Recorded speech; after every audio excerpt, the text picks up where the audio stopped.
Hi there, this is Andy, and today I will guide you on how to open an IRA account on M1, fund it, buy and sell stocks or ETFs on it. To begin, click the link below the video so you can be eligible to receive a $75 bonus. Alternatively, visit their website m1.com and click Get Started. Add your email and password and click Join M1. Enter your phone number so you can receive a text message to verify yourself. Keep in mind you will need to verify your email as well, so check in your mailbox and on that email hit Yes, it's me. Once both the email and the code is set, click Continue. Enter your first and last name as well as your address and hit Continue. Now populate your date of birth, select your citizenship and once more click Continue. To note here for the newcomers that these questions are quite normal, so if you open any account anywhere, they will be asked. Now enter your income for the year, pick how much you have in cash and investments so far, and last, enter your social security number. Check all your information to make sure they are correct on the review page, accept the terms and conditions if you're okay with them, and click Confirm. Congrats, your M1 profile is now created. I said profile as the account is not created yet. To proceed and open the brokerage account, click Invest. Here you have two options, the individual brokerage or the retirement account. If you're interested to open a brokerage account on M1, I have created a step-by-step tutorial on how to do so. You can find the link on the description below. For this video, we'll proceed and open a retirement account, so click Open Account. Now we will have to pick what type of IRA account to open. The options here are four: traditional, Roth, SEP IRA, which is for self-employed individuals and small business owners, and rollover 401k to an IRA. We will keep it simple and focus on the two most common IRA accounts, the Roth IRA and the traditional IRA. While both retirement programs share similarities, there are significant differences between them that you need to understand prior opening one. I have created a detailed video that provides information on all you need to know, so if you're not aware on which one to pick, please check the video on the description. Quickly though, the main differences between a Roth IRA and a traditional IRA are in tax treatment, income limits, and withdrawal rules. Roth IRA contributions are made with after-tax dollars, and qualified withdrawals are tax-free, while traditional IRA contributions may be tax-deductible, but withdrawals are taxed. Last main difference is that Roth IRAs have income limits for eligibility and no required minimum distributions, whereas traditional IRAs have no income limits for contributions but require minimum distributions starting at age 73. For this video, I will proceed and open a traditional IRA account. The steps for opening a Roth IRA account are identical, so pick the account type you wish and click Continue. Go through the questions, which are quite similar for all the brokers out there, and they ask if you're affiliated with or work for a broker or dealer, if you have more than 10% share on a public company, if you or any immediate member of your family is a public official, or last, if you are subject to backup withholding by the IRS. Pick what applies. For majority of users, the last option probably is the one to go with, but again, pick what applies to you. Provide info about your work, such as employment status, select your net worth. Nobody will come check in, but there's no reason to select something that doesn't apply either. Almost there. Select your level of investment experience, how long you're planning to invest, and how important is liquidity for you. Then you have the option to add a trusted contact. That can be your spouse, parent, or a person you really trust. You also have the option to skip that. To note here that you can always go back and set this up later on. Last step, go over the information, check the agreements and disclosures, and if you're okay with them, click Continue. Time to fund the account so we can start investing. Click Continue, and as usual, M1 uses Plaid. I say usual because 9 out of 10 brokers out there use Plaid in order to connect to your bank account and make the transfer easy. If you have an account, enter your phone number and you shall receive a text to verify it. Then you can proceed and connect your bank account. As this may be your first time encountering Plaid, I will proceed as a guest in order to show you how to connect your bank account to the M1 platform.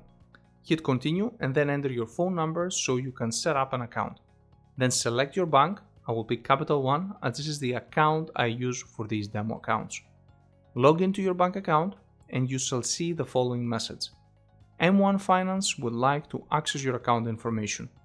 Click Continue, select the account you would like M1 to connect to, and once again hit Continue. Last step is to confirm and connect. Hit Authorize. Great, now your account has been connected. Click the account on the plate pop-up and you are ready to fund your account. Enter the amount you want to transfer. I will do $100 for example, and click Confirm Deposit. Again, keep in mind that $100 is the minimum in order to open an account on M1. If you don't want a recurring deposit, make sure to turn the switch off. Then hit Confirm Deposit. Great, now you can click Build your first portfolio. M1 allows you to build your own portfolio. Basically, you can select which stocks or ETFs you want on it.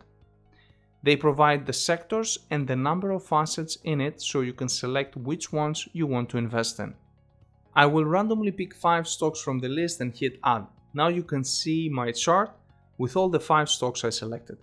You can adjust the percentage on how much is your target. I am just randomly adding and subtracting percentages. Now let's see how you can buy and sell stocks and ETFs on the M1 platform. It's not a direct way, so basically first we need to build our fund, which can consist of several stocks, ETFs or funds. To do that, click Invest and then hit Choose Securities. I will add 3 ETFs to my list, the SCHD, the VTI and the VU. As you can see on the bottom, the 3 ETFs have been added to my basket. Click Add next to them on the bottom. And there you have it, your portfolio pie is ready. Hit Save. Now we can buy into it. To do that, click Buy below the chart. Enter an amount, I will do $30 for example, and hit Confirm Buy once ready. Keep in mind it will buy an equal amount in each ETF, so the $30 will be split into 3 pieces and $10 worth of each ETF will be bought. If you're okay with that and ready, hit Confirm Buy. The order was placed and as you saw briefly on the top, the order will be executed in the afternoon window. I want you to keep in mind that M1 does not have live trade and all the trades take place later in the day, in particular at 2 p.m. Currently it's 1:57, so this order should go through within the next 3 minutes. The order did went through and now we can check how to sell. Click Sell under the portfolio pie and you shall get this message. We put all sale proceeds off to the side in your portfolio to await your next move. We can only do this if you turn off Auto Invest. Proceed if you wish and turn off Auto Invest. And now you can choose the amount you want to sell by entering it here. I will add $10 for example and hit Confirm. The sell is pending and when it takes place it will sell $10 worth of assets or 33% of them. If you want to add or remove assets from your portfolio, you will need to hit Edit and then add the slice. For example, if I wanted to add another ETF, for example the Triple Q, I would click Add Slice, then search for Triple Q and add to the basket. Don't forget to click the Add button on the bottom. Once you do that, it will be added to your portfolio. Then you can choose what amount of funds will go to it from future purchases by hitting the plus button. You need to get an equal of 100. I will set it 10% for example. And once done, I will hit Save and Confirm.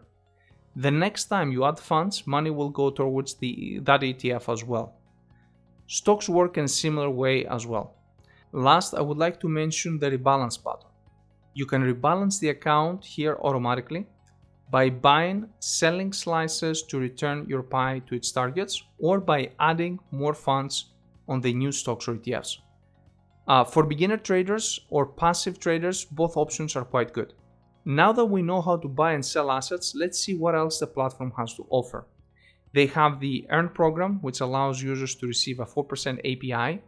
Their M1 high yield cash account is FDIC insured for up to $4.75 million, and that happens through partnerships with other banks, by the way.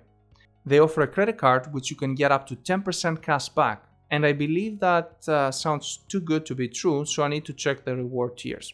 Okay, now that makes more sense. You can get 10% in starter categories such as Netflix, Spotify, 5% in brands like McDonald's, Starbucks, and then a 2.5% in Apple products and some gas stations. Last, they offer personal loans for as low as 7.99% and margin loans at 6.25% against your brokerage account with at least $2,000 in it. And that's pretty much all the M1 has to offer. It is a good platform for beginners, and especially those that they want to invest in ETFs and they want to diversify within ETFs.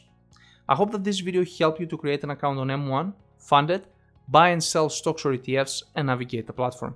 Please like, subscribe, and comment your questions below. I'll be more than happy to get back to you. Talk to you soon.